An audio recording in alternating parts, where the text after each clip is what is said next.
Sa karagatan ay maraming hanap buhay. Dito na lang kami nabubuhay. Ito na lang ang aking hanap buhay. Sa isda kami umaasa.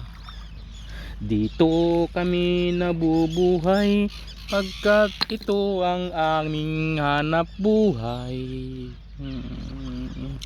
Kaya dapat lamang ang dagat ay ating pangalagaan. Sa yaman ng dagat, ito'y ating pag-ingatan. Ngayon ako'y nasa tabing dagat, nag-iisip ng kung ano-ano. Sa aking pag-uwi, ako'y magsusulat ng kwento tungkol sa dagat. May mga bato't mga isda at halaman ng dagat ang aking nakikita. Buhangin ay wag natin abusuhin. Ito'y para sa karagatan na hindi para sa paggawa ng ating bahay.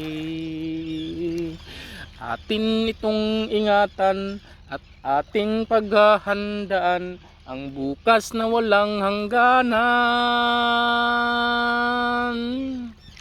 Dagat, dagat kung tawagin, maraming nabubuhay dito, pati ikaw ay nabubuhay dito.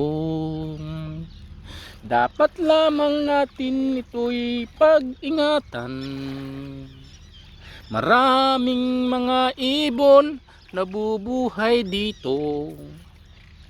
Maraming mga ibon ang nabubuhay dito. Isdang lumalangoy sa malinis na karagatan, at dapat natin ito ay alagaan. Sa araw-araw ay dito tayo nabubuhay. Ang dagat, dagat ito kung tawagin, dito ako nabubuhay sa karagatan.